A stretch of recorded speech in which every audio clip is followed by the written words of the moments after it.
안녕하세요. 머신러닝의 세계로 깊이 들어가는 첫 시간입니다.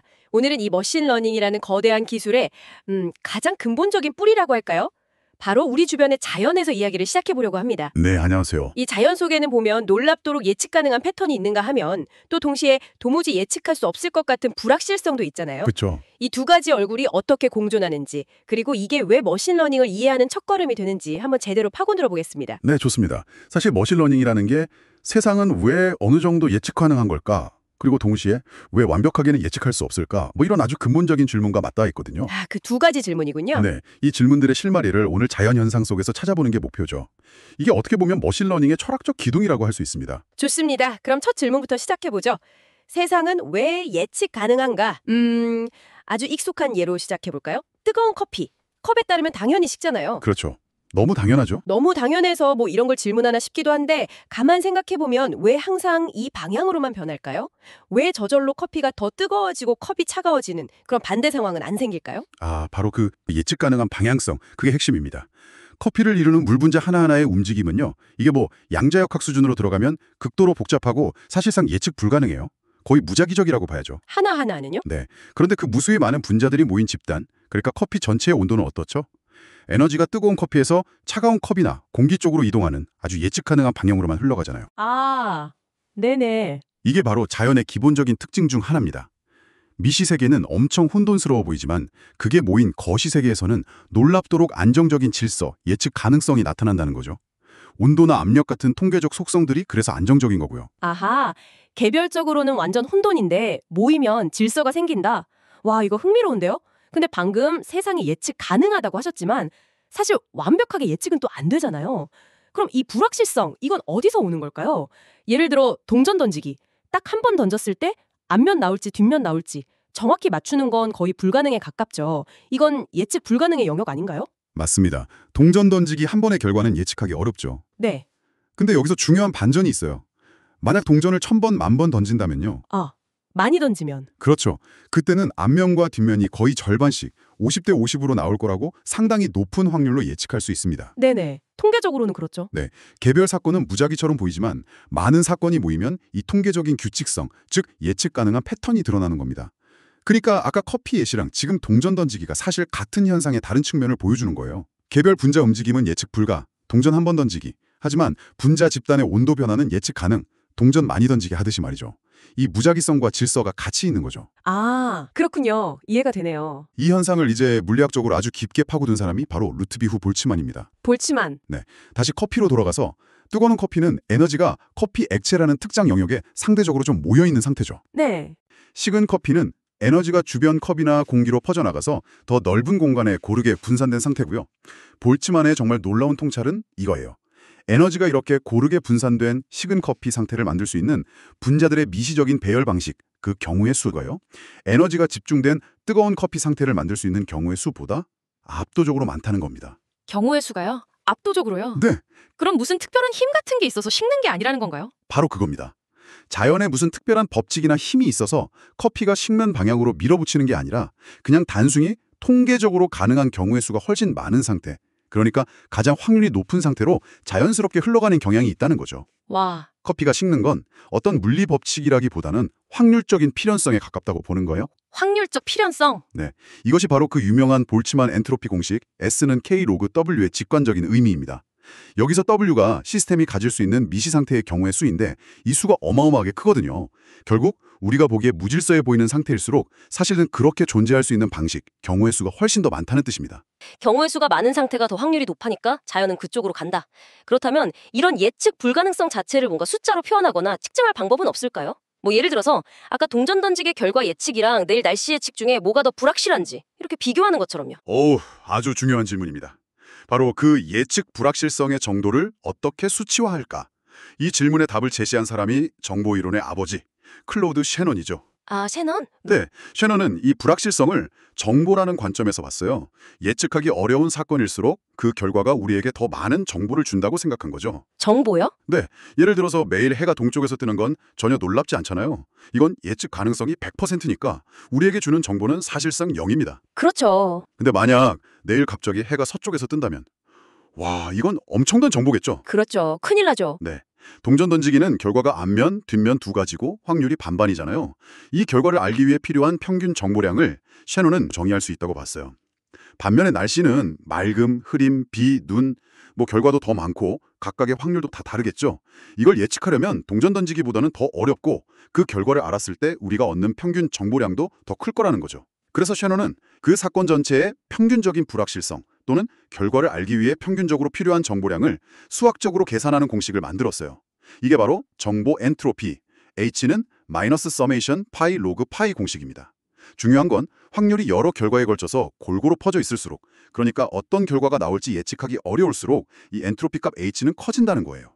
반대로 결과가 거의 확실하면 H는 0에 가까워지고요. 잠깐, 아까 볼츠만이 말한 물리 엔트로피, S는 K 로그 W하고 지금 셰넌이 말한 정보 엔트로피, H는 마이너스 서메이션 PI 로그 PI, 둘 다 엔트로피라고 부르고 심지어 공식에 로그 함수도 들어가고 이게 형태가 놀랍도록 비슷하게 들리거든요. 오, 이거 그냥 우연인가요?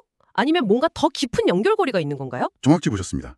그 수학적 형태의 유사성, 그 절대 우연이 아닙니다. 아, 진짜요? 네, 이 두 엔트로피는 사실상 같은 현상을 서로 다른 렌즈로 들여다보는 것과 같다고 할 수 있어요. 다른 렌즈요? 네, 다시 한번 정리해 볼게요. 물리 엔트로피 볼츠만 S. 이건 시스템이 가질 수 있는 미시적인 상태의 경우의 수가 얼마나 많은가, 즉 시스템이 물리적으로 얼마나 무질서한가를 재는 척도예요. 경우의 수가 많을수록 S가 높죠. 정보 엔트로피, 셰넌, H. 이건 어떤 사건의 결과를 예측하기 얼마나 어려운가, 즉 그 결과에 대한 우리의 정보적 불확실성, 우리가 얼마나 모르는가가 얼마나 큰가를 재는 척도고요. 확률 분포가 균등할수록 H가 높죠. 아, 자, 아까 그 식은 커피 상태를 다시 생각해 봅시다. 이 상태는 분자들이 에너지를 나눠 가질 수 있는 배열 방식, 즉 경우의 수가 압도적으로 많다고 했잖아요. 네네. 그래서 볼츠만 관점에서는 물리적으로 무질서하고 S가 높음, 엔트로피가 높다고 말하는 거예요. 그런데 동시에 가능한 경우의 수가 너무 많기 때문에 우리가 그 수많은 상태 중에서 정확히 어떤 특정 분자 배열 상태인지 알아내기가 극도로 어렵습니다. 아, 그렇죠. 그걸 어떻게 알아요? 셰넌 관점에서는 정보적으로 불확실한 상태인 거고 H가 높음, 결과 예측에 많은 정보가 필요한 상태인 거예요. 아하, 알겠습니다. 그러니까 물리적인 무질서함과 정보적인 불확실함이 사실상 같은 뿌리를 가진 이야기라는 거군요. 바로 그겁니다. 무질서, 디스오더와 불확실성, uncertainty는 정말 동전의 양면과 같아요. 시스템을 구성하는 방법, 경우의 수가 많을수록 물리적 무질서, 그 시스템의 정확한 상태를 우리가 알거나 예측하기가 더 어렵다. 정보적 불확실성이라는 거죠. 이 두 개념 사이의 깊은 연결성, 바로 통계와 확률을 도구로 쓰는 머신러닝이 자연계의 본질적인 불확실성을 이해하고 또 다룰 수 있게 하는 아주 근본적인 철학적 기반이 되는 겁니다. 우리가 얼마나 모르는가를 측정하는 두 가지 방식인 셈이죠. 와, 무질서와 불확실성이 같은 뿌리에서 나왔다니 정말 흥미로운 통찰인데요. 자연 자체가 이런 확률적인 패턴 속에서 움직인다는 건 이제 알겠습니다. 그럼 생명체들은요, 이런 패턴과 불확실성을 어떻게 활용하면서 살아남았을까요? 네, 아주 중요한 지점이죠. 사실 생명체의 존재 자체가 생존을 위해서 주변 환경의 패턴을 끊임없이 학습하고 예측하는 그 과정의 산물이라고 볼 수 있습니다. 예를 들어서 박쥐를 한번 생각해 보세요. 박쥐요? 네, 캄캄한 동굴 속에서 초음파를 쏘잖아요. 그리고 반사되는 음파만으로 빠르게 날아다니는 그 조그만 모기를 정확하게 툭 잡아챕니다. 와, 진짜 신기하죠. 이게 단순히 운이 좋은 게 아니죠. 수백만 년에 걸친 진화가 만들어낸 극도로 정교한 패턴 인식 및 예측 시스템 덕분입니다. 아, 진화의 결과군요. 네, 이 놀라운 자연의 능력을 우리가 지금 배우는 머신러닝의 프레임워크로 설명해 볼 수도 있어요. 머신러닝으로요? 어떻게요? 자, 보세요. 데이터. 박쥐가 경험하는 모든 환경 정보, 초음파 반사 같은 감각 데이터, 그리고 심지어 세대를 거쳐 축적된 유전 정보 그 자체가 데이터인 셈입니다. 모델, 박쥐 뇌의 신경망 구조, 그리고 특정 소리 패턴과 먹이의 위치나 움직임 사이의 관계를 학습한 결과 그에 따른 비행 및 사냥 행동 패턴, 이게 바로 모델이죠. 손실함수, 박쥐의 궁극적인 목표는 뭘까요? 생존 확률을 높이고 번식 성공률을 높이는 거겠죠. 이게 진화적인 적합도, 즉 최소화하거나 최대화해야 할 목표함수, 손실함수가 됩니다. 최적화, 그 최적화 과정이 바로 자연 선택입니다. 환경에서 먹이를 더 잘 찾고 위험을 더 잘 피하는 개체, 즉 패턴을 더 잘 인식하고 예측하는 모델을 가진 개체가 살아남아서 유전자를 다음 세대에 전달하는 거죠. 세대를 거치면서 더 나은 모델이 선택되고 개선되는 과정이에요. 와, 듣고 보니 진화 자체가 그냥 거대한 시간 스케일에서 돌아가는 머신러닝 과정이고 박쥐의 사냥 능력은 그 결과물이라는 거네요. 그럼 혹시 우리 인간의 직감 같은 거 있잖아요. 이것도 비슷한 맥락에서 볼 수 있을까요? 정확합니다. 우리 인간의 직감이나 직관도 사실 마찬가지예요.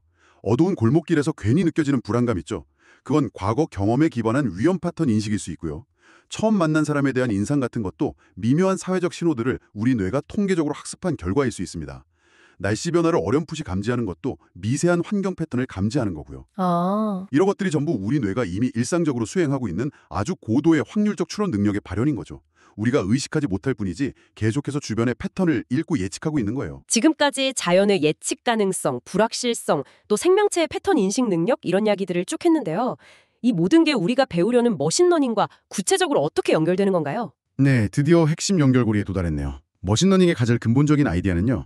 놀랍게도 자연이 이미 수십억 년 동안 해왔던 일을 우리가 관찰하고 그 원리를 이해해서 그걸 컴퓨터로 모방하는 것입니다. 자연을 모방한다? 네, 과정을 다시 한번 정리하면 이렇습니다. 1. 관찰. 자연과 생명체가 어떻게 불확실성 속에서 패턴을 찾고 예측하며 생존하는지 관찰합니다. 아까 말한 진화, 박쥐, 우리 직관 같은 것들. 2. 발견.